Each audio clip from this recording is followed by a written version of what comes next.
کبھی کبھار اللہ تم سے تمہاری سب سے پیاری چیز لے لیتا ہے، کیونکہ وہ جانتا ہے کہ اس چیز کا دور ہو جانا تمہیں اللہ سے قریب کر دے گا، اور ایسا اللہ انہی کے ساتھ کرتا ہے جو اس سے بے حد پیارے ہوتے ہیں۔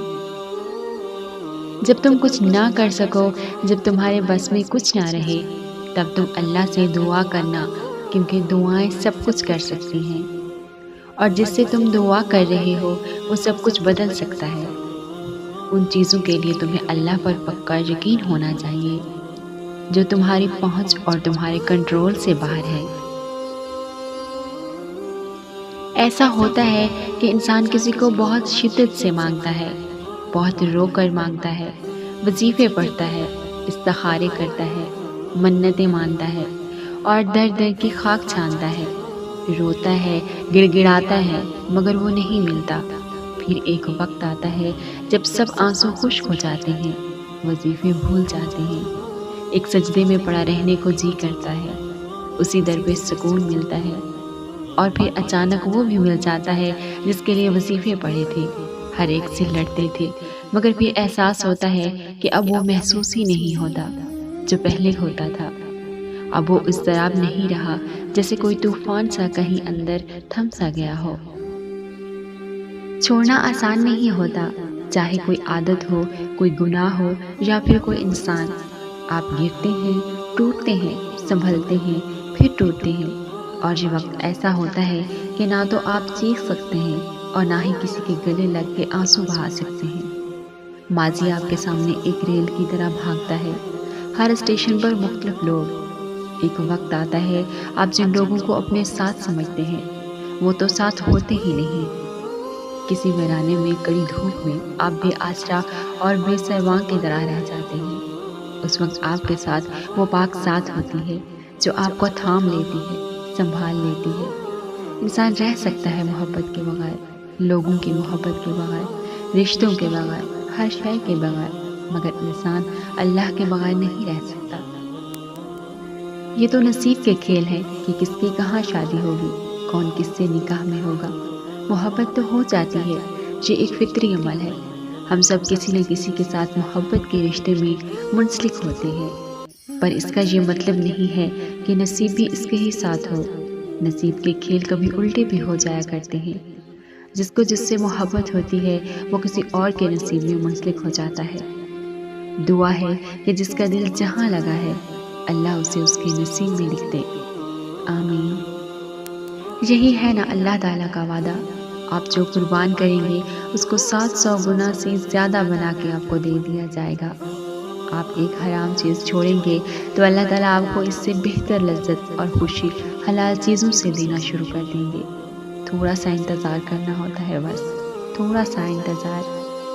کبھی میں بھی سوچا کرتی تھی کہ اللہ دعائیں نہیں سنتا، میں بہت ضد کیا کرتی تھی، میں کہا کرتی تھی اس نے مجھے یہ چیز نہیں دی تو میں کیوں کروں اب دعائیں، کیوں پڑھوں نماز، کچھ بھی ہو، کچھ بھی خوش ہونے کے لیے نہیں، مگر وہ چٹکی میں حالات اور خیالات سب بدل دیتا ہے۔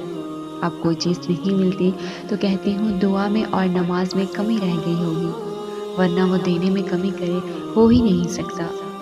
خوشیاں چھوٹی چھوٹی چیزوں میں ہوتی ہیں، محسوس کرو تو۔ جب اس نے سب چھین لیا تو میں کہا کرتی تھی میں ہی کیوں، اور مجھے لگتا تھا وہ اس بات کا جواب مجھے زندگی بھر نہیں دے گا، اور میں یوں ہی ساری زندگی اس سوال کے پیچھے بھاگتے بھاگتے تھک جاؤں گی۔ میں تو بھول ہی گئی تھی کہ سوال ہی تو اس کا جواب ہوتا ہے۔ پھر جب اس نے ہر شے سے نواز دیا تو مجھے حیرانگی ہونے لگی کہ میں تو اس قابل نہیں تھی۔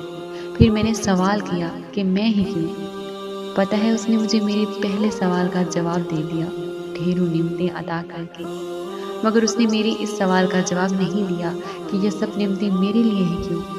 اب میں اس سوال کا جواب ڈھونڈنے کے لیے تمام عمر سجدے میں پڑی رہوں گی، شکر کے سجدے۔ کچھ سوالوں کے جواب نہ دے کر وہ کتنا بہتر کرتا ہے۔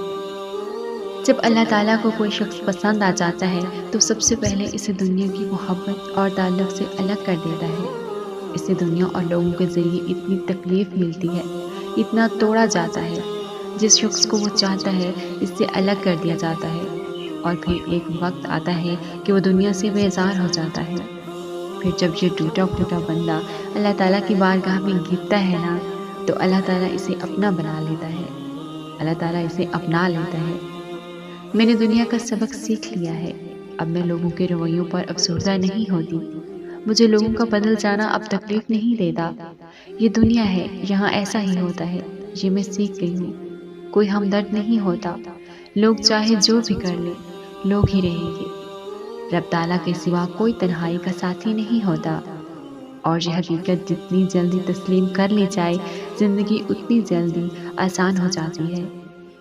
صبر رکھو کہ اللہ تعالیٰ جانتا ہے تم کس کرب سے گزر رہے ہو، وہ جانتا ہے تمہاری ہر دبی سرگوشی کو، وہ تمہارے حال سے واقف ہے، وہ تمہارے دل کے حال سے غافل نہیں ہے۔ یہ مشکل وقت تمہیں اللہ سے ملوانے آیا ہے۔ بتاؤ، جب تم اکیلے رہ گئے تھے، سب نے ساتھ چھوڑ دیا تھا، تو اس وقت کس نے ہاتھ تھاما؟ کون سکون بن کر تمہارے دل میں اترا؟ کس نے جینے کا حوصلہ دیا؟ ہاں، وہی اللہ، صرف وہی تو ہے۔ اپنی دعاؤں پر کامل یقین کرنا سیکھیں۔ یقین کے بغیر دعا ادھوری ہے، اور جس رب کی بارگاہ میں اپنی اتنی مشکلات کا حل مانگ رہے ہیں، وہ اس دنیا کا ہی نہیں، پوری کائنات کا مالک ہے۔ وہ کن اور فیکون کا مالک ہے، اس کے بس میں ہر چیز کو کر دینا ہے۔ ہر کام کا ایک وقت مقرر ہے۔ یہ دنیا اصول پر چل رہی ہے۔ آپ کی دعا کا جواب نہیں آیا اب تک، تو اس کا مطلب یہ نہیں کہ دعا سنی ہی نہیں گئی۔ آپ کے دعا کرنے سے پہلے ہی وہ رب آپ کی دعا سے واقف ہے۔ بس ابھی جو مانگ رہے ہیں وہ آپ کے لیے فی الحال ٹھیک نہیں ہے، شاید اس سے بہتر آپ کو ملنا ہو۔ وہ آپ کی مدد بھی کرے گا اور خواہشات کو پورا بھی کرے گا، مگر تب جب وہ آپ کے حق میں بہتر ہوگی۔ اس کی عطا پر شک نہ رکھیں ذرا بھی، کیونکہ اب اگر آپ اس کی مدد مانگ رہے ہیں تو یقین کریں اس کی مدد آپ کو ضرور نصیب ہوگی۔ تمہاری زبان ایک ہی دعا بار بار دہرانے سے نہیں تھک رہی، یہ قبولیت کی نشانی نہیں تو اور کیا ہے؟ دل کو ایک امید ہے کہ ہاں، اللہ ضرور سنے گا، یہ قبولیت کی نشانی نہیں ہے تو اور کیا ہے؟ تو جب بھی دل بھر آئے، جب بھی کوئی پریشانی ہو، کسی سے کچھ مت کہو، چپکے سے اپنی پریشانیوں کو اٹھا کر اللہ کی بارگاہ میں حاضر ہو جاؤ، اور چھوٹے بچوں کی طرح رو رو کر اللہ کو اپنے دکھڑے سناؤ، اور پھر سجدے میں سر رکھ کر اللہ سے باتیں کرو۔ اللہ جی، میں بہت پریشان ہوں، ختم کر دو نا یہ پریشانی۔ یقین جانو، اس طرح کہ اگر اللہ سے باتیں کیا کرو گے نا، تو وہ تمہیں اپنی رحمت کے سائے تلے لے لے گا، اور تمہاری ہر دعا کو سن لے گا، اور تمہاری ہر دعا قبول کر لے گا۔ کہتے ہیں دعاؤں میں اب اثر نہیں رہا۔ میں بتاؤں دعائیں کب اثر کرتی ہیں؟ جب انہیں صبر کی مہر لگا دی جائے۔ صبر یہ نہیں ہے کہ اللہ سے مانگنا چھوڑ دو، صبر تو یہ ہے کہ لوگوں سے کہنا چھوڑ دو۔ انسان جب ٹوٹتا ہے نا، تو سوائے رب کے کوئی اس کی آواز نہیں سنتا، اور ٹوٹی ہوئی چیزوں میں لوگ صرف تجسس رکھتے ہیں، جبکہ اللہ ٹوٹی ہوئی چیزوں سے محبت رکھتا ہے۔ دعاؤں کو صبر کی چادر پہنا دو، اور پھر دیکھو یہ کیسے سائباں بنتی ہیں۔ جب آپ بہت دنوں بعد بہت تھک کر، ہمت ہار کر، رو کر، لڑ کر، جھگڑ کر آخری امید کے پاس جاتے ہیں، قرآن کھولتے ہیں، اپنے رب سے بات کرتے ہیں، تو یوں لگتا ہے کوئی دھیرے دھیرے سارے غم سہ رہا ہے، مرہم لگا رہا ہے، کچھ ہے جو دل کے سارے کانٹے نکال رہا ہے، اور ایسے کہ آپ کو درد بھی نہیں ہوتا۔ اللہ ہر کسی کو نہیں چنتا آزمائش کے لیے۔ اتنی بڑی دنیا ہے، پر کچھ ہی لوگ اللہ کے پسندیدہ ہوتے ہیں، جنہیں یا تو اللہ اپنے قریب کرنا چاہتا ہے، یا ہدایت دینا چاہتا ہے، یا پھر صابر بنانا چاہتا ہے۔